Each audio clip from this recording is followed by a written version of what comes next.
பக்தி விருத்திக்காக நாம் அதை பயன்படுத்த வேண்டும். இந்த ஆவிக்குரிய வரங்களை குறித்து புதிய ஏற்பாட்டிலே 4 இடங்களில் அங்கே சொல்லப்பட்டிருக்கிறது. நான் இதை ஏற்கனவே உங்களுக்கு சொல்லி இருக்கிறேன். நம்ம ஈஸியா ஞாபகத்துல வச்சுக்கிறதுக்கு ரோமருக்கு எழுதின நிருபம் 12ஆம் அதிகாரம், 1 கொரிந்தியர் 12ஆம் அதிகாரம். அப்ப 2:12 இருக்கு. ஒன்னு ரோமர் 12 இருக்கு, இன்னொன்னு 1 கொரிந்தியர் 12 இருக்கு. அடுத்தது 2:4 இருக்கு. என்ன 4 அப்படின்னா எபேசியருக்கு எழுதின நிருபம் 4ஆம் அதிகாரத்திலையும் 1 பேதுரு எழுதின 4ஆம் அதிகாரத்திலையும் இருக்கு. சோ ரோமர் 12, 1 கொரிந்தியர் 12, எபேசியர் 4, 1 பேதுரு 4. இந்த 4 இடங்களில் மட்டும்தான் ஆவிக்குரிய வரங்களை குறித்து புதிய ஏற்பாட்டுல சொல்லப்பட்டிருக்கிறது. சரி, இன்றைக்கு நம்ம அந்த பகுதிகள் எல்லாம் நம்ம நோட் பண்ணி இதெல்லாம் ஆவிக்குரிய வரங்கள், இதுல எதெல்லாம் எனக்கு இருக்கு, நான் எனக்கு இருக்கிறதை அடையாளம் கண்டுபிடிச்சு அதை சபையினுடைய பக்தி விருத்திக்காக நான் என்ன செய்ய போறேன், பயன்படுத்த போறேன். இது ஒவ்வொரு விசுவாசிகள் மேலையும் இருக்கக்கூடிய ஒரு மிக முக்கியமான ஒரு கடமையும் பொறுப்பும் கூட. தாளந்துகள் வேற, வரங்கள் வேற. இப்ப பாடல் பாடுவது அப்படின்னா நிறைய பேர் அதை சொல்லுவாங்க, பாடல் பாடுவது ஒரு வரம் அப்படின்னு சொல்லுவாங்க. இல்ல, வரம் இல்ல, அது தாளந்து. அது இயற்கையாவே வரலாம். இல்ல எங்க அப்பா நல்லா பாடக்கூடியவராக இருப்பார், அதே போல குரல் வளம் எனக்கும் இருக்கலாம். சோ இது வம்சாவளியாக கூட வரலாம். அதே போல சில பேர் என்ன நினைக்கிறாங்கன்னா, மொழிபெயர்க்கிறாங்களே, டிரான்ஸ்லேஷன் ஒரு வரம் அப்படின்னு நினைக்கிறாங்க. டிரான்ஸ்லேஷன் வரமான்னு கேட்டா இல்ல. டிரான்ஸ்லேஷன் என்பது தாளந்து, அது வரம் கிடையாது.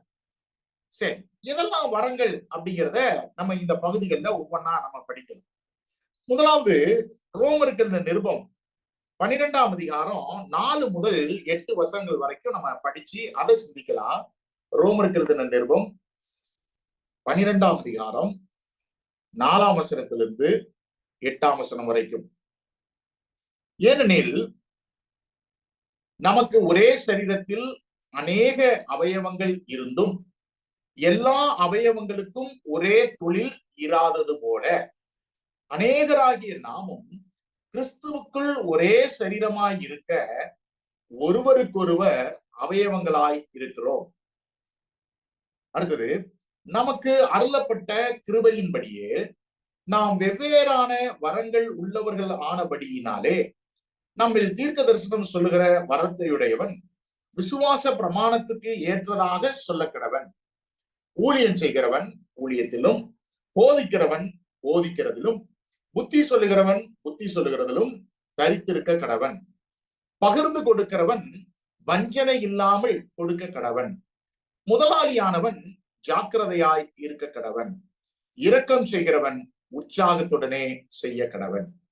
சோ அப்போஸ்தலனாகிய பவுல் ரோமாபுரியில் உள்ள விசுவாசிகளுக்கு இந்த நிருபத்தை எழுதும் போது ஆவிக்குரிய வரங்களை குறித்து அவர் குறிப்பிட்டு எழுதுகிறார்.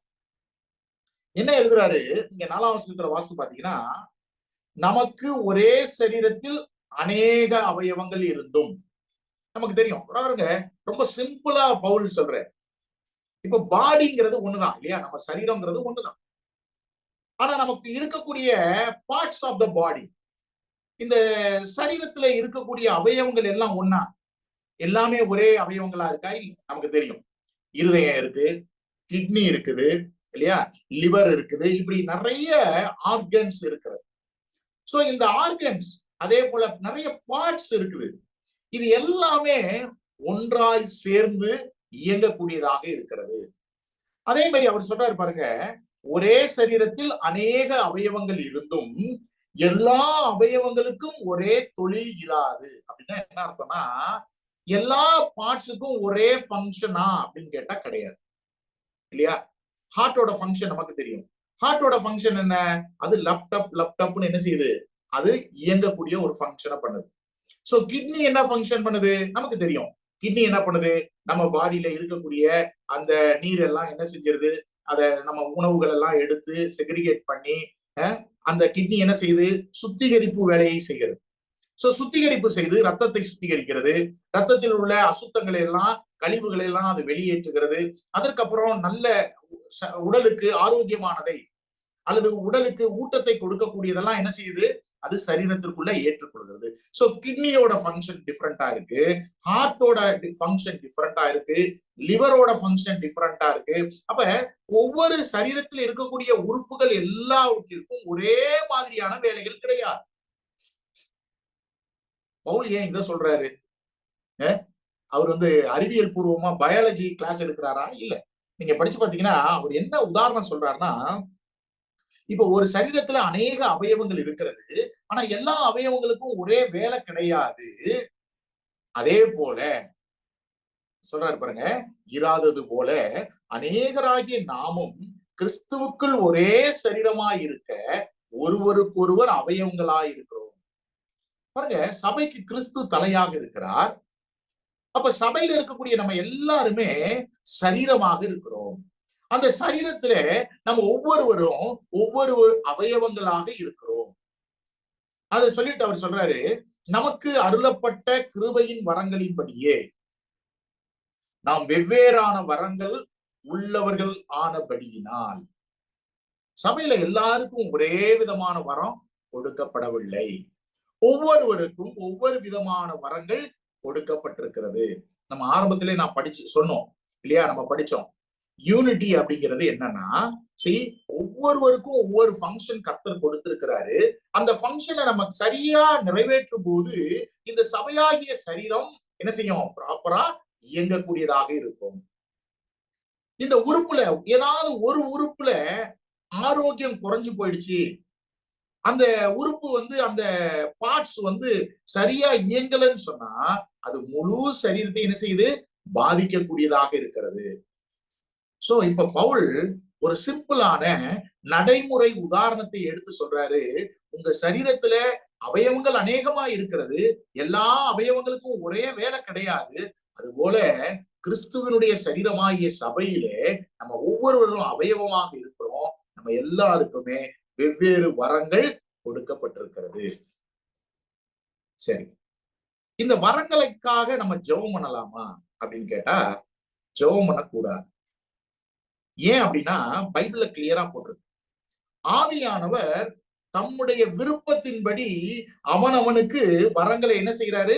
பகிர்ந்தளிக்கிறார்.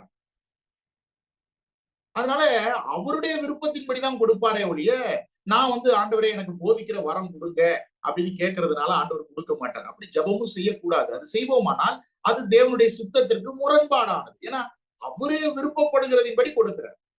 அதே போல இன்னொன்னையும் நம்ம புரிஞ்சுக்கணும், எனக்கு ஆவிக்குரிய வரங்களை கொடுத்திருக்கிறதுனால நான் ஆவிக்குரியவன்னு சொல்லிட முடியாது. நிறைய நேரத்துல பிரச்சனையே இதுதான். என்னன்னா, போதிக்கக்கூடியவர்கள் எல்லாம் கர்த்தருக்கு பயந்து வாழ்கிறவர்கள் அப்படின்னு நம்ம நினைச்சுக்கிறோம். இல்ல, வரங்கள் ஒரு மனிதனுடைய பரிசுத்த வாழ்க்கைக்கு ஒரு பரிசா ஆண்டவர் கொடுக்கல. அதை நம்ம புரிஞ்சுக்கிறோம். இப்ப நான் கர்த்தருக்கு பயந்து உண்மையா வாழ்றேன், அதனால எனக்கு ஆவிக்குரிய வரங்களை கொடுத்தார் அப்படின்னு நம்ம சொல்ல முடியாது. ஏன்னா பரிசுத்த ஆவியானவர் தம்முடைய பிள்ளைகளுக்கு அவர் விரும்புகிறபடி வரங்களை என்ன செய்யறாரு? பகிர்ந்து கொடுக்கிறார். ஒரே மனுஷனுக்கு எல்லா வரங்களையும் கொடுக்கல. அதை நம்ம புரிஞ்சுக்கணும். நீங்க புதிய ஏற்பாட்டுல சொல்லப்பட்டிருக்கிற எல்லா வரங்களும் ஒருத்தருக்கு இருக்கு அப்படின்னு யாரையும் சொல்ல முடியாது. சோ ஆனா ஒரு விசுவாசிக்கு குறைந்தபட்சம் ஒரு ஆவிக்குரிய வரமாவது இருக்குங்கிறத நம்ம என்ன செய்யணும்? இதன் மூலமாக புரிந்து கொள்கிறோம். சோ இந்த ரோமருக்கு எழுதின நிருபத்துல நம்ம படிக்கும் போது பவுல் என்ன சொல்றாருன்னா, ஒவ்வொருவருக்கும் ஒவ்வொரு வரங்கள் கொடுக்கப்பட்டிருக்கிறது. அதுல நீங்க வாசி பாத்தீங்கன்னா தீர்க்க தரிசன வரம் அப்படிங்கிறது சொல்றாரு. தெரிஞ்சுக்கணும், இன்றைக்கு நிறைய பேர் தங்களை தீர்க்கதரிசிகள் என்று சொல்லிக் கொள்கிறார்கள். அது ஒரு ஃப்ளூக்ல சொல்றது. இப்ப இந்த கொரோனா காலகட்டத்துல பாத்தீங்கன்னா நிறைய தீர்க்கதரிசிகள் பேசவே முடியல. உண்மையாகவே இவங்க தேவனுடைய தீர்க்கதரிசிகள் என்று தங்களை அழைத்துக் கொண்டால் இந்த கொரோனா ஒண்ணு வரப்போகிறதுங்கிறதையும் என்ன செஞ்சிருக்கணும்? தீர்க்கதரிசனமா சொல்லியிருக்கணும். யாராலையும் சொல்ல முடியல. சோ தேவன் இதெல்லாம் அனுமதித்ததற்குரிய காரணம் நம்மலாம் ஒரு விழிப்புணர்வு உடையவர்களாக இருக்க வேண்டும். சொல்றதெல்லாம் நம்ப கூடாது. பைபிளை தான் வச்சு சொல்றாங்க பிரதர், அவங்க எல்லாம் எவ்வளவோ ஃபாலோவர்ஸ் இருக்கிறாங்க, அவங்க சொல்றதெல்லாம் கரெக்டா தானே இருக்கும் அப்படின்னு நம்ம நம்ப கூடாது. உண்மையாகவே தீர்க்கதரிசிகள் இந்த காலகட்டங்களில் இருக்கிறார்களா என்று சொன்னா வேத புஸ்தகத்தின் காலத்துல இருந்த அந்த சென்ஸ்ல கிடையாது. இப்ப நம்ம பொதுவாகவே ஃபோர்த் டெல்லிங்னு சொல்லுவோம். ப்ராஃபட்னு சொன்னா, அதாவது நடக்க போகிறதை முன்னறிவிக்க கூடியவர்கள். இப்போ ஒரு விதத்துல நம்மள சொல்லுவாங்க, அதாவது நம்மளும் கூட ஒரு தீர்க்கதரிசின்னு சொல்லலாம். ஏன் அப்படின்னா இயேசு கிறிஸ்து வரப்போகிறார் என்பது எதிர்காலத்திலே நடக்க போகிற ஒரு விஷயம், அதை நம்ம தீர்க்க தரிசனமா சொல்றோம் அப்படின்னு நம்ம சொல்றோம். ஆனா ரியல் ப்ராஃபிட் அப்படின்னு சொல்லும் பொழுது ரியல் உண்மையான தீர்க்கதரிசிங்கிற அர்த்தத்துல இன்னைக்கு யாருமே என்ன செய்யாது, கிடையாது. சபையினுடைய அஸ்திபார காலத்துல அவங்க எல்லாம் கொடுக்கப்பட்டவர்கள் தான், இல்லைன்னு சொல்லல. இன்னொன்னு, வேதம் எழுதப்படாத காலத்துல அவங்க கொடுக்கப்பட்டார்கள். இப்ப எழுதப்பட்ட வேதம் நம்முடைய கரங்கள்ல ஆண்டவர் கொடுத்துட்டார். இனிமேல் யாரும் வந்து நமக்கு புதுசா நான் தேவனிடத்துல இருந்து இந்த செய்தியை பெற்றுக்கொண்டேன் அப்படின்னு நமக்கு வந்து சொல்ல தேவையில்லை. சோ இன்றைக்கு தீர்க்கதரிசிகள் கிடையாது. சோ தீர்க்க தரிசனத்தை வரத்தை ஆரம்பத்திலே உடையவர்களாக சபையினுடைய அஸ்திபார காலத்திலே தீர்க்க தரிசனத்தை வரத்தை உடையவர்கள் இருந்தார்கள். அடுத்தது அவங்களும் எப்படி சொல்லணும் பாருங்க, தீர்க்க தரிசனம் சொல்லுகிற வரத்தை உடையவன் விசுவாச பிரமாணத்துக்கு ஏற்றபடி சொல்ல வேண்டும். யாரும் இன்னொன்னு ஒண்ணு தெரிஞ்சுங்க, எந்த தீர்க்கதரிசியும் வசதி படைத்தவர்கள் கிடையாது. வேதத்திலே சொல்லப்பட்டவர்கள் யார்? வேதத்திலே சொல்லப்பட்ட எந்த தீர்க்கதரிசியும் தங்களுடைய ஆதாயத்திற்காக எந்த ஊழியத்தையும் அவர்கள் செய்யவில்லை. சோ அவர்கள் விசுவாச பிரமாணத்திற்கு ஏற்றார் போல்தான் என்ன செஞ்சிருக்கணும், தீர்க்க தரிசனம் சொல்லணும். அடுத்தது நீங்க வாசம் பாத்தீங்கன்னா, ஊழியம் செய்கிறவன் ஊழியம் செய்கிறதிலும், இல்லையா? சோ ஹெல்பிங், சேவை செய்வது, சர்விங், இது வந்து ஒரு ஊழியமாக நம்ம பார்க்கிறோம். நிறைய நேரங்கள ஊழியம்னு சொன்னாலே நம்ம வந்து கைப்பிரதி கொடுக்கிறது அப்படிதான் நினைக்கிறோம். இல்ல, ஊழியங்கள்ல பல வகைகள் இருக்கு. ஒருவருக்கு ஒருவர் உதவி செய்வது, ஒருவருக்கு ஒருவர் சேவை செய்வதே ஊழியம் தான். சோ இந்த ஊழியம் வரம், அது ஒரு வரமாக ஆண்டவர் என்ன செஞ்சிருக்கிறாரு, கொடுத்திருக்கிறார். சோ சேவை செய்வது என்பது ஒரு வரமாக இருக்கிறது. அடுத்து நீங்க பாத்தீங்கன்னா, போதிக்கிறவன் போதிக்கிறதிலும், நான் எப்பொழுதும் எல்லா இடங்களையும் சொல்றது உண்டுங்க, எல்லாரும் போதிக்கிறது வேத வசனத்தினுடைய அடிப்படையிலே சரியானது அல்ல. பாருங்க, எல்லாரும் சுவிசேஷம் சொல்லணும்னு பைபிள் சொல்லுது, இல்லைன்னு சொல்லல. பெற்றோர்கள் தங்களுடைய பிள்ளைகளுக்கு தேவனுடைய வசனத்தை சொல்லிக் கொடுக்கணும்னு வேதம் சொல்லுகிறது, அதுவும் தவறவல்ல. ஆனால் பொதுவான இடங்களிலே பிரசங்கம் செய்வது என்பது அந்த வரத்தை உடையவர்கள் மட்டும்தான் செய்யணும். ஏன் அப்படின்னா, பாருங்க, இப்போ ஸ்கூல்ல பிள்ளைங்களுக்கு டீச்சர்ஸ் சொல்லி கொடுக்கறதுக்கும் பேரண்ட்ஸ், நம்ம வீட்டுல நம்மளும் படிச்சிருக்கிறோம், நமக்கும் தெரியும், நம்மளும் சொல்லி கொடுக்கிறோம். ஆனா நம்ம சொல்லி கொடுக்கறதுக்கும் டீச்சர் சொல்லி கொடுக்கறதுக்கும் டிஃபரெண்ட் இருக்குதா இல்லையான்னு கேட்டா இருக்கு. தமிழ்நாடு அரசாங்கத்துல ஒருத்தர் பிஎஸ்சி படிச்சுட்டாரு அல்லது எம்எஸ்சி படிச்சுட்டாருன்னா அவர் வாத்தியார் வேலையா போயிடலாமா? போக முடியாது. அவங்க பிஎட் பண்ணணும், எம்எட் பண்ணணும். இல்லைன்னா அவங்க என்ன செய்ய முடியாது, ஒரு ப்ரொஃபஷனல்ல டீச்சர்ஸா போக முடியாது. ஏன்னா அதுக்கு ஒரு நிபந்தனைகள் உண்டு. அதாவது நம்ம தமிழ்நாட்டுல ஒரு பழமொழி சொல்லுவாங்க, தடி எடுத்தவன்லாம் தண்டல்காரன் அல்ல அப்படின்னு. அதாவது மிரட்ட தெரிஞ்ச எல்லாரும் தண்டல்காரன் ஆயிட முடியாது அப்படின்னு சொல்லுவாங்க. சோ போதிக்கிறவர்கள் தான் போதிக்க வேண்டும். மற்ற, அதாவது யாரும் வசனத்தை எடுத்து மெசேஜ் கொடுக்க கூடாதுங்கிற ஒரு அர்த்தம் கிடையாது. பக்தி விருத்தி உண்டாக்கக்கூடிய நிலையிலே, மக்கள் புரிந்து கொள்ளக்கூடிய நிலையிலே இந்த போதிக்கிற வரமுடையவர்களாலதான் என்ன செய்ய முடியும், போதிக்க முடியும். அதனாலதான் பவுல் இங்க எழுதும் போது பாருங்க, ஊழியம் செய்கிறவன் ஊழிய செய்கிறதிலும், போதிக்கிறவன் போதிக்கிறதிலும், புத்தி சொல்லுகிறவன் புத்தி சொல்லுகிறதிலும் என்ன பண்ணணுமா, தரித்திருக்க கடவன் சொல்றாரு. அதிலே நில்லுங்கிறார். சோ அப்ப போதிப்பது என்பது தேவனுடைய வசனத்தை விளக்கி காண்பிக்கக்கூடியவர்கள், கேட்கிறவர்கள் புரிந்து கொள்ளக்கூடிய நிலையிலே விளக்கி காண்பிக்கக்கூடியவர்கள். இன்னைக்கு வருத்தமான செயல்கள் என்னன்னா, இன்னைக்கு நிறைய பேர் போதகர்கள் ஆகி இருக்கிறார்கள். ஆனால் அவர்கள் போதிக்கும் போது விசுவாசிகளிடத்துல, என்ன பிரதர் இன்னைக்கு நீங்க கேட்ட செய்தி உங்களுக்கு புரிந்ததா என்று கேட்டால், இல்ல பிரதர் ரொம்ப டீப்பா இருந்தது அப்படின்னு சொல்லுவாங்க. என்ன டீப்பா இருந்தது அப்படின்னு கேட்டா, இல்ல பிரதர் என்னால அதை புரிந்து கொள்ள முடியல, பிரதர் நல்லாதான் சொன்னாரு, ஆனா எனக்கு என்ன செய்ய முடியல, புரிந்து கொள்ள முடியவில்லை. அப்ப அந்த பர்பஸ் வந்து ஃபுல்ஃபில் ஆச்சான்னு கேட்டா ஆகல. சோ அதனாலதான் போதிக்கிற வரமுடையவர்கள் போதித்தால்தான் அந்த பக்தி விருத்திக்காகத்தான் இந்த வரங்கள் எல்லாம் பயன்படுத்தும். புரியுதுங்களா? யாருடைய பெர்ஃபார்மன்ஸ் காமிக்கிறதுக்காக சில இடங்கள்ல பாத்தீங்கன்னா சிலருக்கு அவங்கள வந்து ஹானர் பண்ணணும் அப்படிங்கிறதுக்காக மெசேஜ் கொடுக்குறோம் அப்படின்னு நினைக்கிறாங்க. இல்ல, ஹானர் கொடுக்கறதுக்காக வரம் இல்லாதவருக்கு ஒரு ஊழியத்தை செய்யறதுக்கு சபை என்ன செய்யக்கூடாது? அனுமதிக்க கூடாது. சோ போதிக்கிறவர்கள் தான் என்ன செய்யணும்? போதிக்கணும். அது ஒரு வரம். ஓகே. அடுத்தது நீங்க படிச்சு பாத்தீங்கன்னா ரோமர்கள் நிருபம் 12ஆம் அதிகாரத்துல அதிலேயே வாசிக்கும் பொழுது புத்தி சொல்வது ஒரு வரம். நீங்க எபிரேயர்ல வாசித்து பாத்தீங்கன்னா ஒருவருக்கு ஒருவர் புத்தி சொல்லுங்கள்னு பைபிள்ல போடப்பட்டிருக்கு. அதே நேரத்துல புத்தி சொல்வதும் ஒரு வரமாக நம்ம பார்க்கிறோம். இது என்ன பிரதர், ஒரு புத்தி சொல்றது ஒரு வரம், அப்ப புத்தி சொல்றது வரம் உள்ளவங்க தான் புத்தி சொல்லணுமான்னு கேட்டா ஆமா. நிறைய நேரம்ல நிறைய பேருக்கு பாத்தீங்கன்னா பேச தெரியாது. ஒரு உதாரணம் சொல்றேன். இப்ப வந்து புத்தி சொல்றது எப்படின்னா ஞானத்தோடு நம்ம புத்தி சொல்லணும் எந்த விஷயத்தையும். சில பேர் பார்க்கும்போது யதார்த்தமா பேசுவாங்க. ஒருத்தருக்கு வந்து ஹார்ட் சர்ஜரி ஆயிருக்குன்னு வச்சுங்களேன், அவரை வந்து பார்க்க போறோம். ஒரு விசுவாசிக்கு ஓப்பன் ஹார்ட் சர்ஜரி பண்ணியிருக்கிறாங்க, அவரை பார்க்க போறோம். பார்க்க போகும்போது அவரை போய் பார்க்கறதுடைய நோக்கம் என்ன? நம்ம அவரை உற்சாகப்படுத்துவதற்காக போறோம். பிரதர் ஒண்ணும் இல்ல, இதெல்லாம் வந்து கர்த்தர் நம்மளோட இருக்கிறாரு, இதுல இருந்து நம்ம வெளியில வரலாம் பிரதர், இதெல்லாம் ஒரு சர்வ சாதாரணமான விஷயங்கள், தேவன் இதுவரைக்கும் உங்களை நடத்தி இருக்கிறார் பாருங்க, அதனால பயப்படாதீங்க, தேவன் நம்மளை வெளியில கொண்டு வருவார்னு அவர்களை உற்சாகப்படுத்துவதற்காக ஒரு புத்திமதி சொல்வதற்காக கூட நம்ம போறோம்னு வச்சுக்கோங்களேன். அங்க போயிட்டு பிரதர் ஓப்பன் ஹார்ட் சர்ஜரி பண்ணிருக்காங்களா, கொஞ்சம் பார்த்து இருந்துக்குங்க பிரதர், இப்படிதான் எங்க வீட்டுக்கு பக்கத்துல ஒருத்தருக்கு பிரதர் ஓப்பன் ஹார்ட் சர்ஜரி பண்ணாங்க, பாவம் பிரதர், ஒரு வாரம் தான், அதுக்கப்புறம் அவர் இருக்கல பிரதர், கொஞ்சம் கொஞ்சமா உடம்பு சரியில்லாம போய் அவர் என்ன பண்ணிட்டாருன்னா இறந்துட்டாரு பிரதர் அப்படின்னு சொன்னா அந்த விசுவாசியினுடைய நிலைமை என்ன ஆகும் யோசித்து பாருங்க. அவர் பயந்துருவாரு. ஐயோ, நம்ம வந்துட்டு போன பிரதர் இப்படி சொல்லிட்டாரு. அன்றைக்கு இரவுல இருந்து என்ன செய்யும், அவருக்கு பயம் அவருக்கு ஆரம்பிச்சிடும். நியாயமா இவர் எதுக்கு போனாரு? அவருக்கு வந்து புத்தி சொல்லி அவரை வந்து தைரியப்படுத்துவதற்கு, அவரை தேற்றுவதற்கு போகிறார். ஆனா அவர் சொன்ன விஷயம் என்ன ஆயிடுச்சு, ஓரளவு தேறி வந்தவரை கூட டவுன் ஆக்கக்கூடிய நிலைமைக்கு என்ன செஞ்சிருச்சு, போயிடுச்சு. சோ அதனாலதான் சொல்றேன், புத்தி சொல்லுகிறவன் புத்தி சொல்லுகிறதும். ஒரு நடந்த ஒரு விஷயத்தையே நான் சொல்றேனே. என்ன நடந்ததுன்னா, ஒரு சகோதரன் வந்து உடம்பு சரியில்லாம போயிட்டாரு. சொல்றேன், இது எல்லாத்துலயுமே நம்ம ஞானத்தோட செயல்படணும். ஏன்னா இது நடந்த ஒரு உண்மையான விஷயம்.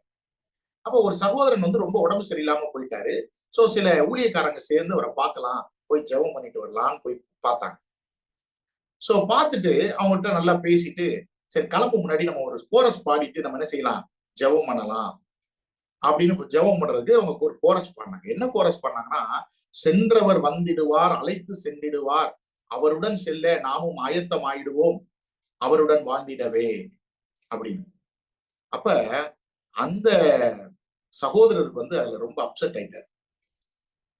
இவங்க என்ன வந்து பாட்டு பாடுறது, இந்த பூமியில இருக்கிறத விட சென்றவர் வந்திடுவார், அழைத்து சென்றிடுவார், அவருடன் செல்ல ஆயத்தமாவோம், அவருடன் வாழ்ந்திடவேன்னு இந்த ஊரை விட்டு அனுப்புறதுக்கு அவர் பாக்குறாரே அப்படின்னு சொல்லி அந்த விசுவாசி என்ன செஞ்சிட்டாரு, வருத்தப்பட்டார். ஈவன் நம்ம எடுக்கிற பாடல் கூட ஒரு சகோதரனை என்ன செஞ்சிடக்கூடாது, சோர்ந்து போக செய்து விடக்கூடாது. சோ இது எல்லாமே ஒரு ஞானம் அவசியமாக இருக்கிறது. சோ அதனாலதான் எல்லாரும் புத்தி, இப்ப இன்னைக்கு பாத்தீங்கன்னா நம்ம இந்தியாவுல வந்து புத்தி சொல்றது ஃப்ரீ, அதனால எல்லாரும் சொல்லுவாங்க. வெளிநாடுகள்ல பாத்தீங்கன்னா அதுக்கு ஒரு அதாவது கவுன்சிலிங்க்கு வந்து காசு இருக்கு இல்லையா, நம்ம இதுல இருந்து இந்தியாவில ஃப்ரீ, அதனால எல்லாரும் கவுன்சிலிங் கொடுப்பாங்க. அப்படி கொடுக்க கூடாது. ஆவிக்குரிய வரம் புத்தி சொல்லுகிறவர்கள் புத்தி சொல்லுகிறதுல என்ன செய்யணும், தரித்திருக்க கடவன் என்று சொல்லி நம்ம வாசிக்கணும். அடுத்து நீங்க வாசி பாத்தீங்கன்னா, கொடுக்கிறவன் பகிர்ந்து கொடுக்கிறவன் வஞ்சனை இல்லாமல் கொடுக்க கடவன். கர்த்தருக்காக நம்ம காசு கொடுக்கிறோம் பாருங்க, அதுவும் கூட என்னது, ஆவிக்குரிய வரம். இந்த ஆவிக்குரிய வரம் இருக்கிறவங்க கர்த்தருக்காக கொடுத்துக்கிட்டே இருப்பாங்க. அவங்களுடைய சம்பளத்துல கொடுப்பாங்க, அவங்களுடைய வருமானத்தை விட அதிகமாக கூட சில சமயங்கள் என்ன செய்வாங்க, கொடுக்கக்கூடியவர்களாக இருப்பார்கள். அது ஆவிக்குரிய வரம். பாருங்க, எல்லாரும் கொடுப்பாங்க இல்லையா, நம்ம எல்லாருமே ஞாயிற்றுக்கிழமை காணிக்க போறோம். ஆனா இந்த ஆவிக்குரிய வரமுடையவர்கள் என்ன செய்வாங்கன்னு சொன்னா, அவங்க அதிகமாக கர்த்தருக்காக என்ன செய்வாங்க, கொடுக்கக்கூடியவர்களாக இருப்பாங்க. ஊழியத்திற்காக, தேவைகளுக்காக, ஏழை எளியவர்களுக்காக, கர்த்தருடைய ஊழியக்காரர்களுக்காக என்ன செய்வாங்கன்னு சொன்னா தாராளமாய் கொடுக்கக்கூடியவர்களாக இருப்பார்கள். அவர்கள் ஆவிக்குரிய வரத்தை உடையவர். பைபிள்ல எல்லாரும் கொடுக்கணும்னு போட்டிருக்கு. ஆனா இந்த ஆவிக்குரிய வரமுடையவர்கள் என்ன செய்வாங்கன்னு சொன்னா, தாராளமாய் கர்த்தருக்கு என்ன செய்வாங்க? கொடுப்பாங்க. அவங்கள நீங்க எவ்வளவு டிஸ்கரேஜ் பண்ணுங்க, அவங்க கொடுத்துதான் இருப்பாங்க. பிரதர், அதெல்லாம் பிரச்சனை இல்லை பிரதர், கர்த்தர் என்கிட்ட கொடுக்க சொல்றாரு, நான் அதனால என்ன செய்யறேன்? கொடுக்கிறேன். சோ இதுதான் ஆவிக்குரிய வரம்.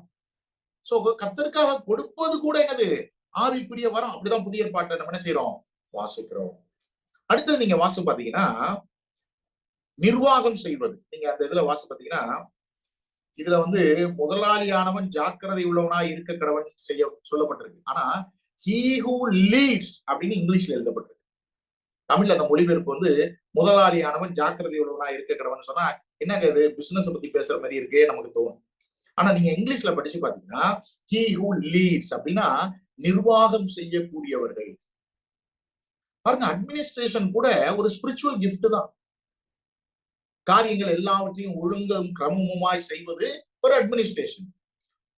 அட்மினிஸ்ட்ரேஷன் இல்லைன்னா எந்த ஒரு செட்டப்புமே என்ன செய்ய முடியாது? நன்றாக இயங்க முடியாது. சபையிலையும் அட்மினிஸ்ட்ரேஷன் இருக்குது. ஒரு சபையை நிர்வாகம் செய்வதற்கு அட்மினிஸ்ட்ரேட்டர்ஸ கர்த்தர் தான் என்ன செய்யறாரு? ஏற்படுத்துறாரு. அது ஒரு ஆவிக்குரிய வரம். நமக்கு தெரியும். இப்ப சபையை ஒரு ஒரு சிஸ்டமேட்டிக்கா, அதாவது நம்ம இப்ப பாத்தீங்கன்னா நேரத்துக்கு ஒரு அட்மினிஸ்ட்ரேஷன் வேணும். இல்லைன்னா என்ன பண்ணுவாங்க? பாட்டு பாடிக்கிட்டே இருக்கலாம், இல்ல சில பேர் சங்கீதம் வாசிக்கிட்டே இருப்பாங்க. சோ இதுக்கெல்லாம் ஒரு அட்மினிஸ்ட்ரேஷன் இருக்குது இல்லையா? சோ இந்த சபையை நிர்வாகம் செய்யக்கூடியது கூட ஆவிக்குரிய வரம். உனக்கு தெரிஞ்சுங்க. அப்ப ஆவிக்குரிய வரம் இருக்கணும்னா எம்பிஏ படிச்சிருக்கணுமோ, எம்காம் படிச்சிருக்கணுமோ, பிபிஏ படிச்சிருக்கணுமோ அப்படிங்கிறதும் கிடையாது. பிசினஸ் அட்மினிஸ்ட்ரேஷன் படிச்சிருக்கிறதுனால யாராவது அட்மினிஸ்ட்ரேஷனுக்குள்ள வந்துட முடியாது. ஒருவேளை உலகத்துல அந்த படிப்பு இருந்ததுன்னா இதுக்கு உதவியா இருக்கும், தப்பு கிடையாது. ஆனா பிகாம் படிச்சிருக்கிறதுனாலயோ, எம்காம் படிச்சிருக்கிறதுனாலயோ, எம்பிஏ படிச்சிருக்கிறதுனாலயோ, பிபிஏ படிச்சிருக்கிறதுனாலயோ ஒருவர் அட்மினிஸ்ட்ரேஷனுக்கு அவர் எலிஜிபிள்னு பைபிள் சொல்ல. ஒரு ஸ்பிரிச்சுவல் கிஃப்ட் அவங்களுக்கு இருந்ததுன்னா, பரிசுத்த ஆவியானவரை சார்ந்து இருப்பார்கள்னால் அந்த வரத்தை அவர்கள் என்ன செய்வாங்க? சிஸ்டமேட்டிக்கா செய்வாங்க. நீங்க பாத்தீங்கன்னா நம்முடைய சபைகள்ல அட்மினிஸ்ட்ரேஷன் சொல்லும் பொழுது சாதாரண விஷயம் கிடையாது. ஒரு கூட்டத்தை ஒழுங்கு செய்கிறோம், திருமணத்தை ஒழுங்கு செய்கிறோம், அதே போல இறப்பு, விசுவாசிகள் இறந்து போகும்போது அதற்குரிய அடக்க கூட்டங்கள், இது எல்லாமே நம்ம என்ன செய்யறோம்னு சொன்னா ஒரு அட்மினிஸ்ட்ரேஷன் பண்றோம். சோ இந்த அட்மினிஸ்ட்ரேஷன் செய்வது கூட என்னது? ஒரு ஆவிக்குரிய வரம். சோ இந்த அட்மினிஸ்ட்ரேஷன் இல்லைன்னா அது என்ன ஆகும்? ஒரு ஆர்டரா இருக்காது. சோ இதுவும் ஒரு ஆவிக்குரிய வரமாக நம்ம பார்க்கிறோம். அடுத்தது நீங்க பாத்தீங்கன்னா, ஆறாவது, இரக்கம் செய்கிறவன் உற்சாகத்துடனே செய்ய கடவன். Showing mercy also is a spiritual gift. மற்றவர்களுக்கு இரக்கம் காண்பிப்பது கூட ஒரு ஆவிக்குரிய வரம். பாருங்க, நிறைய நேரங்கள்ல இந்த ஆவிக்குரிய வரத்திலையும் கூட எது பெருசு? பொருது சபையில அந்த பிரச்சனை இருந்தது. இப்ப யாராவது இரக்கம் காண்பிப்பதை ஒரு ஆவிக்குரிய வரமாவே பார்க்கிறது இல்லை, கொடுப்பதை ஒரு ஆவிக்குரிய வரமா பார்ப்பது இல்லை. ஆனா நிர்வாகத்தை ஆவிக்குரிய வரமா பாக்குறாங்க, போதிக்கிறத ஆவிக்குரிய வரமா பாக்குறாங்க. ஆனா இரக்கம் காண்பிப்பது, அடுத்தது உதவி செய்வது, இதெல்லாம் என்ன செய்யறது இல்லை, அவங்க ஒரு ஆவிக்குரிய வரமாக பார்ப்பதில்லை. ஏன்னா இதெல்லாம் பப்ளிக்கா தெரியும். இப்ப போதிக்கிறது பப்ளிக்கா தெரியும், உதவி செய்யறது நம்ம பிரைவேட்டா தான் ஹெல்ப் பண்றோம் இல்லையா? இரக்கம் காண்பிப்பது பிரைவேட்டா தான் பண்றோம், கொடுக்கிறது இதுவும் பிரைவேட்டா பண்றோம், இது பப்ளிக்கா பண்றது இல்லை.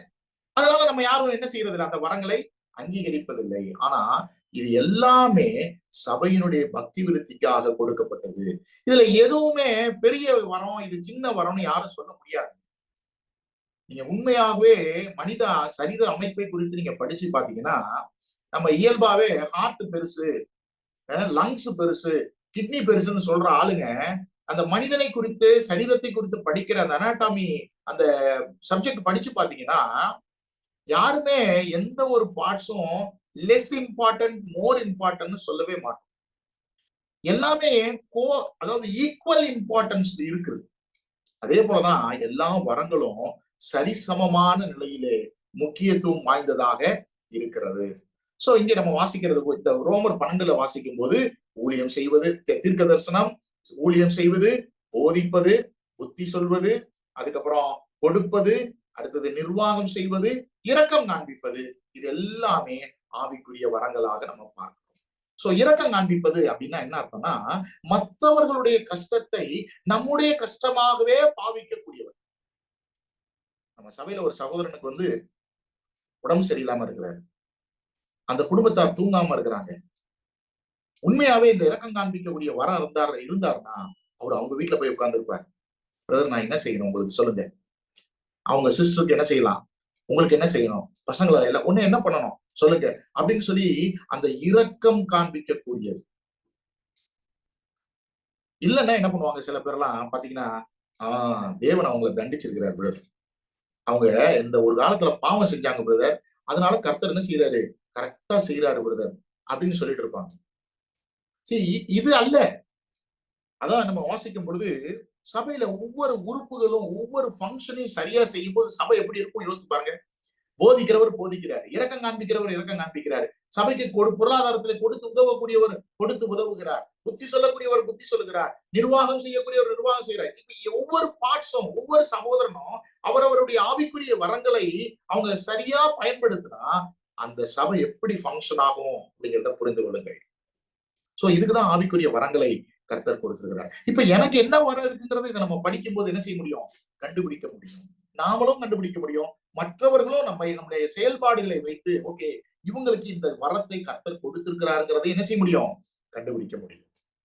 அடுத்தது நீங்க எபேசியர்கள் நிருபம் 4ஆம் அதிகாரத்துல நம்ம வாசிக்கும் போது எபேசியர் 4ஆம் அதிகாரத்துல அங்கே ஆவிக்குரிய வரங்களை குறித்து சொல்லப்பட்டிருக்கிறதை நம்ம பார்க்க முடியும்.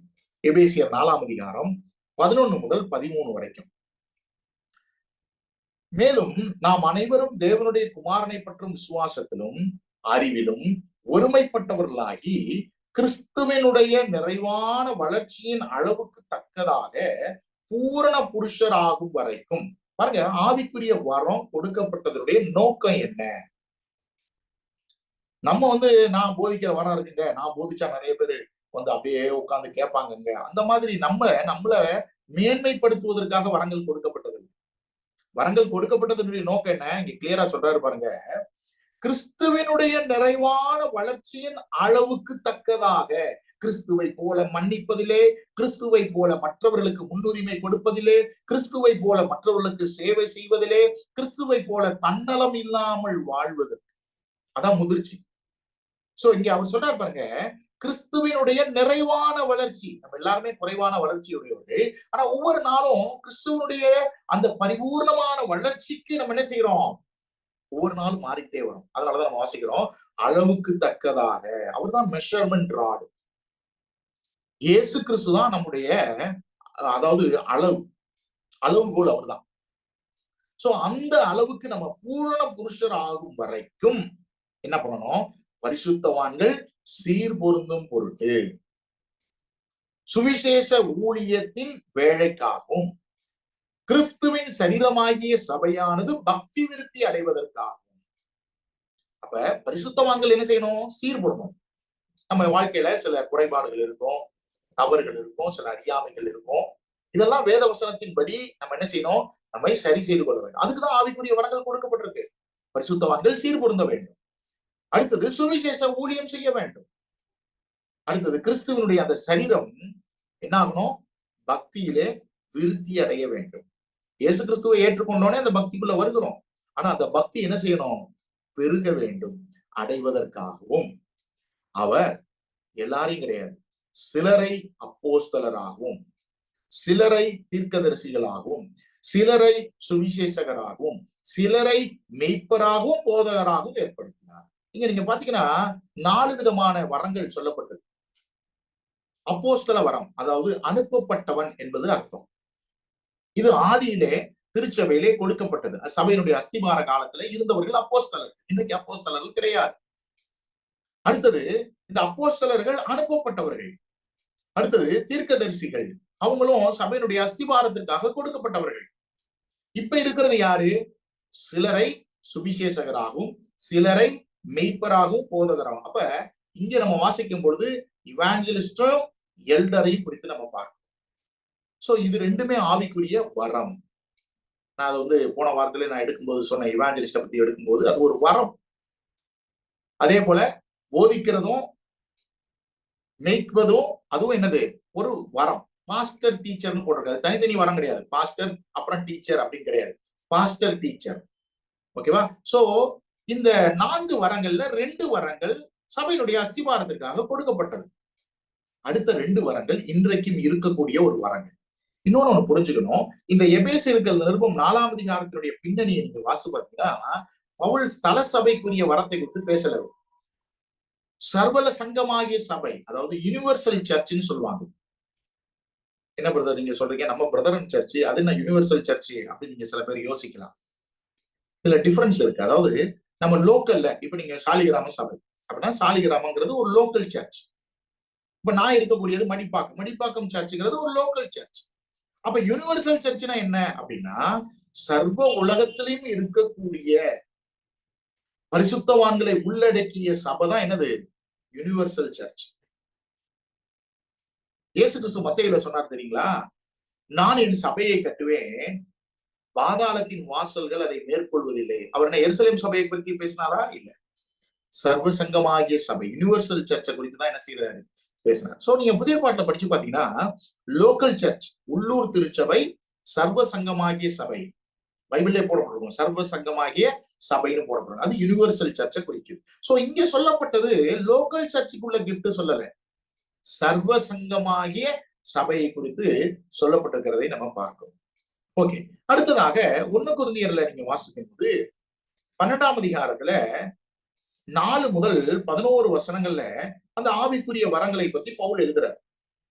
1 கொரிந்தியர் 12ஆம் அதிகாரம் 4 முதல் 11 வரைக்கும் அவர் சொல்றாரு, வரங்களில் வித்தியாசங்கள் உண்டு, ஆவியானவர் ஒருவரே, ஊழியங்களிலும் வித்தியாசங்கள் உண்டு, கர்த்தர் ஒருவரே, கிரியைகளிலேயும் வித்தியாசங்கள் உண்டு, எல்லாருக்குள்ளும் எல்லாவற்றையும் நடப்பிக்கிற தேவன் ஒருவரே, ஆவியனுடைய அனுகிரகம் அவனவனுடைய பிரயோஜனத்திற்கென்று அளிக்கப்பட்டிருக்கிறது. எப்படி எனில், ஒருவனுக்கு ஆவியினாலே ஞானத்தை போதிக்கும் வசனமும், வேறொருவனுக்கு அந்த ஆவியினாலே அறிவை உணர்த்தும் வசனமும், வேறொருவனுக்கு அந்த ஆவியினாலே விசுவாசமும், வேறொருவனுக்கு அந்த ஆவியினாலே குணமாக்கும் வரங்களும், வேறொருவனுக்கு அற்புதங்களை செய்யும் சக்தியும், வேறொருவனுக்கு தீர்க்க தரிசனம் உரைத்தலும், வேறொருவனுக்கு ஆவிகளை பகுத்தறிதலும், வேறொருவனுக்கு பற்பல பாஷைகளை பேசுதலும், வேறொருவனுக்கு பாஷைகளை வியாக்கியானம் பண்ணுதலும் அளிக்கப்பட்டிருக்கிறது. இவைகளை எல்லாம் அந்த ஒரே ஆவியானவர் நடப்பித்து தமது சித்தத்தின்படியே அவனவனுக்கு பகிர்ந்து கொடுக்கிறார். பாருங்க, இதுல நிறைய வரங்கள் கொடுக்கப்பட்டிருக்கு.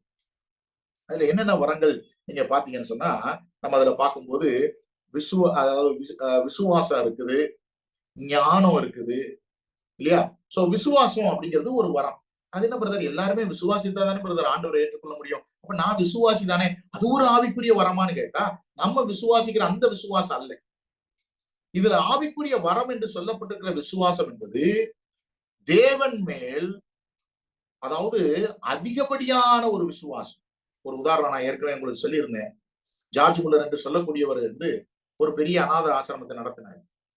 சோ அதனுடைய தேவைகளுக்காக கர்த்தரை என்ன செஞ்சாரு, முழுமையா சந்தித்தார், முழுமையாய் கர்த்தரை சார்ந்து இருந்தார். சோ அந்த மாதிரியான ஒரு விசுவாசம். சில விசுவாசி எல்லாம் பாத்தீங்கன்னா பிரதர் சொல்லுவாங்க, பிரதர் இது கர்த்தர் இந்த ஊழியம் செய்வதற்கு இவ்வளவு பணம் தேவைப்படுகிறது.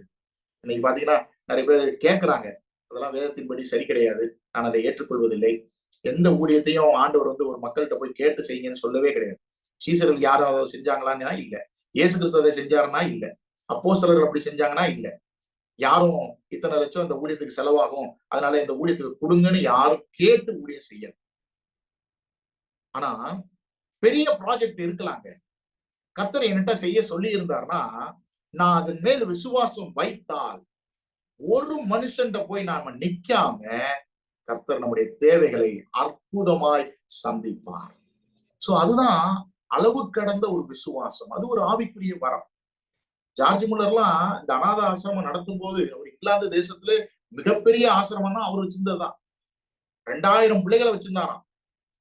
இன்னைக்கு 2 பிள்ளைகளை வச்சுக்கிட்டே நிறைய பேர் எனக்கு பிள்ளைங்களுக்கு படிப்புக்கு ஃபீஸ் கொடுங்க, அது கொடுங்க, இது கொடுங்கன்னு கேட்கக்கூடிய ஒரு காலகட்டத்துல நம்ம பாக்குறோம். ஆனா ஜார்ஜ் முல்லர் 2000 பிள்ளைகளை வைத்து அவங்களுக்கு உணவளித்தார். அவர் இந்த ஊழியத்தை தொடங்கும் போதே ஒரு தீர்மானம் பண்ணிதான் தொடங்கினாராம். தெய்வமே, நான் நீங்க சொல்லி இருக்கிற அந்த ஊழியத்தை செய்ய போகிறேன். எந்த ஒரு மனுஷனிடத்திலும் நேரடியாகவோ மறைமுகமாகவோ ஒரு நாளும் என் தேவைகளை நான் மனிதர்கள் முன்பாக சொல்ல மாட்டேன். இதாங்க விசுவாசம். சோ அப்படிப்பட்ட ஒரு விசுவாசமும் ஆவிக்குரிய ஒரு வரமாக நம்ம பார்க்கிறோம். அடுத்தது ஞானத்தை போதிக்கக்கூடிய ஒரு வரம். அது வேத வசனத்தை விளக்கி சொல்லக்கூடிய ஒரு வரமாகவே நம்ம அதை பார்க்கிறோம்.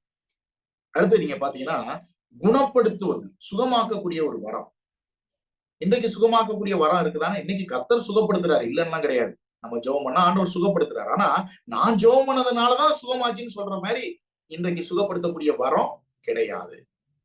அடுத்தது அற்புத அடையாளங்கள். தேவன் இன்னைக்கு அற்புதம் செய்யறாரா? ஆமா, அற்புதம் செய்யறாரு. ஆனா நான் ஜெபம் பண்ணனால அற்புதம் நடக்குதுன்னு யாரும் தனிப்பட்ட ஒரு நபர் கிளைம் பண்ண முடியாது. இன்னைக்கு நிறைய பேர் சொல்றாங்களே, நான் கை வச்சதுனால அந்த கேன்சர் கட்டி மறைஞ்சிருச்சு. இல்ல, ஒருவேளை கர்த்தர் ட்ரீட்மெண்ட் பண்ணும்போது நம்முடைய ஜெபங்களை கேட்டு என்ன செய்வாரு? குணமாக்குவார். இப்ப கொரோனால எத்தனையோ விசுவாசிகள் கொரோனால பாதிக்கப்பட்டாங்க. அதுல இருந்து மீண்டு வந்திருக்கிறாங்களே, அது கர்த்தர் செய்யற ஒரு அற்புதம் தான். ஆண்டவர் சுகப்படுத்தி இருக்கிறார். ஆனா சுகமாக்குறது இல்லைன்னு பைபிள் சொல்லல. நான் ஜெபம் பண்றதுனால, நான் கை வைக்கிறதுனால சுகமாகும் அப்படிங்கிற வரம் இல்லைங்கிறத நம்ம புரிந்து கொள்கிறோம். சோ சுகமாக்கக்கூடிய வரம், அற்புதம் அடையாளங்கள் செய்யக்கூடிய வரம் இல்ல. அடுத்தது அந்நிய பாஷை. நீங்க இங்க வாசி பாத்தீங்கன்னா பற்பல பாஷைகள்லயும் தமிழ்ல கிளியரா போட்டிருக்கு. அப்படின்னா என்ன அர்த்தம்னா, மொழியை பேசுகிறாரு. இன்னைக்கு நிறைய பேர் அந்நிய பாஷைன்னு சொல்லிட்டு என்ன செய்யறாங்க? வளர்கிறார்கள். அது தேவனுக்கு தான் புரியும், அது தூதர்களுடைய பாஷைன்னு சொல்றாங்க. பவுல் சொல்றாரு, தூதருடைய பாஷையை பேசினா நான் எப்படிப்பா ஆமேன்னு சொல்றது? எனக்கு தெரியாத பாஷையில நீ ஒண்ணு சொன்னீங்கன்னா எப்படி ஆமேன் சொல்றதுன்னு சொல்றாரு. சோ இங்க பைபிள்ல சொல்லப்பட்டிருக்கிறதுங்கிறது இன்றைக்கு உளறுவதை போல அல்ல, அது உண்மையாகவே பாஷை. அதாவது வேற இப்ப நமக்கு அந்நிய பாஷை என்னது? இந்தி அந்நிய பாஷை தான், தெலுங்கு அந்நிய பாஷை தான், இப்படி மத்த கன்னடம் அந்நிய பாஷை தான், மலையாளம் அந்நிய பாஷை தான். நம்ம தமிழ் நமக்கு நம்ம பிறந்து வளர்ந்ததுனால தமிழ் நம்முடைய பாஷையாக இருக்கிறது. மற்ற பாஷைகள்லாம் அந்நிய பாஷை, அவ்வளவுதான். அந்த ஒரு அர்த்தத்துலதான் பற்பல பாஷைகள். இதை ஆரம்ப காலத்துல அவர்கள் பேசினார். எதுக்காக? சுவிசேஷத்தை அறிவிப்பு. இன்னைக்கு பெர்ஃபார்மன்ஸுக்காக பேசுறாங்க. ஆனா அன்னைக்கு அந்த பற்பல பாஷைகளை சுவிசேஷத்திற்காக அவர்கள் பயன்படுத்தினாங்க. அவங்க போய் எங்கேயும் கத்துக்கல, அவங்களுக்கு ஏற்கனவே தெரியாது. ஆனாலும் அவங்க என்ன செஞ்சாங்க? அந்த வரமுடையவர்களாக இருந்ததுனால பற்பல பாஷைகளை பேசினார். அடுத்தது அவர்கள் அந்நிய பாஷைக்கு வியாக்கியானம் கொடுத்தாங்க. அதான் டிரான்ஸ்லேஷன் இன்னைக்கு சொல்றாங்க. இல்ல, அன்னைக்கு இருந்தது எப்படின்னு தெரியுமா? ஒரு உதாரணத்துக்கு சொல்றேன். எனக்கு கொரியா லாங்குவேஜே தெரியாது. இப்ப நான் கொரியாவுக்கு போறேன். ஆனா எனக்கு கொரியா நான் படிச்சதும் கிடையாது, கேட்டதும் கிடையாது, எனக்கு எதுவுமே அதுக்கு சம்பந்தமே கிடையாது. ஆனா நான் அங்க போய் கொரியாவுல சொல்ற ஒரு விஷயத்த இன்னொருத்தருக்கு வேற ஒரு மொழியில நான் சொல்றேன்னு வச்சுங்களேன், அதான் வியாக்கியானம் செய்யறது இல்லையா? அந்த வியாக்கியானம், அல்லது வேற ஒரு மொழியில ஒருத்தர் இங்கிலீஷ்ல பேசுறாரு, நான் அந்த ஊர்ல போய் உட்கார்ந்துட்டு இங்கிலீஷ்ல இருந்து கொரியாவுல சொல்றேன்னு சொன்னா அதுதான் என்னது? வியாக்கியானம் செய்வது. எனக்கு அது இல்லை. இப்ப இங்கிலீஷும் எனக்கு தெரியும், தமிழும் தெரியும். நான் சின்ன வயசுல இருந்து கேட்டிருக்கிறேன். அதே போல ரெண்டுமே படிச்சிருக்கிறேன். இந்த பேக்ரவுண்ட் எல்லாம் இருக்கு, அதனால டிரான்ஸ்லேஷன் பண்றோம். ஆனா பைபிள்ல புதிய ஏற்பாட்டுல சொல்லப்பட்ட அந்த அந்நிய பாஷைக்கு வியாக்கியானங்கிறது அவங்க எதுவுமே கற்கவும் இல்லை, கேள்விப்படவும் இல்லை.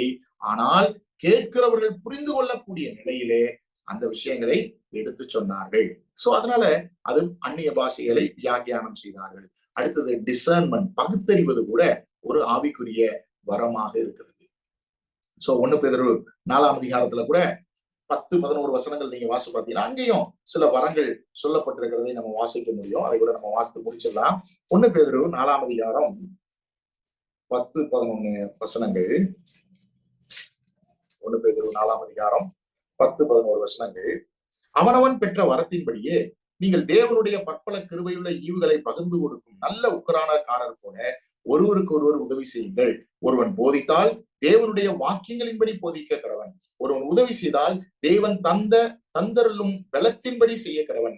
எல்லாவற்றிலும் இயேசு கிறிஸ்து மூலமாய் தேவன் மகிமைப்படும்படியாகவே செய்வீர்களாக. அவருக்கே மகிமையும் வல்லமையும் சதா காலங்களிலும் உண்டாயிருப்பதாக. அப்ப ஆவிக்குரிய வரம் தேவன் நமக்கு கொடுத்திருக்கிறார். எதுக்கு? என்னைய காமிக்கிறது கிடையாது. தேவன் மகிமைப்படணும், பக்தி விருத்தி அடையணும், சுவிசேஷம் அறிவிக்கப்படணும். சோ சபை பெருகுவதற்காக, மற்றவர்களுடைய நலனுக்காக தான், மற்றவர்களுக்கு சேவை செய்யும்படியாக இந்த ஆவிக்குரிய வரங்கள் எல்லாம் என்ன செய்யப்பட்டிருக்கிறது? கொடுக்கப்பட்டிருக்கிறது. சோ இதுல நம்ம மேன்மை பாராட்டுவதற்கு எதுவுமே இல்லை, கிடையாது. சோ இதெல்லாம் ஆவிக்குரிய வரங்கள். இதுல எந்த வரம் எனக்கு இருக்குது?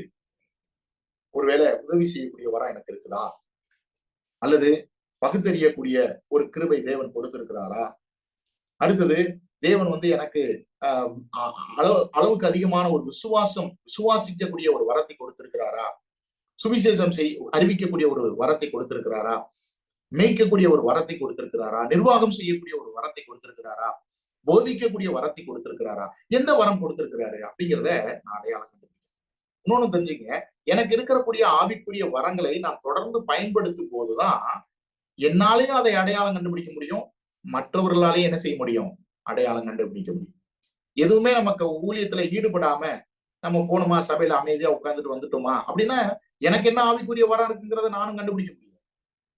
சோ தேவன் என்னிடத்துல சொல்ற விஷயத்த நான் தொடர்ச்சியாக பயன்படுத்தும் போது, இந்த வரங்கள் எல்லாம் பயன்படுத்துவதற்காக தான் கொடுத்திருக்கிறார். சோ அதை பயன்படுத்தும் போது சபையானது பக்தி விருத்தி அடையக்கூடியதாக இருக்கிறது. சோ ஒவ்வொரு விசுவாசிகளும் உங்களுடைய ஆவிக்குரிய வரம் என்ன அப்படிங்கிறத ஐடென்டிஃபை பண்ணிட்டு அடையாளம் கண்டுபிடிச்சிட்டு சபையினுடைய பக்தி விருத்திக்காக, தேவன் மகிமைப்படுவதற்காக, தேவனுடைய நாமம் உயர்வதற்காக நம்ம என்ன செய்யணும்? அதை சபையிலே பயன்படுத்த வேண்டும். சோ ஒரு நாட்களிலே அப்படி அடையாளம் கண்டுபிடிப்பதற்கும் பயன்படுத்துவதற்கும் தேவன் தாமே நமக்கு வேண்டிய ஞானத்தையும் கிருபையையும் பரத்திலிருந்து தருவாராக. அவருடைய நாமம் மகிமைப்படுவதாக. ஆமென்.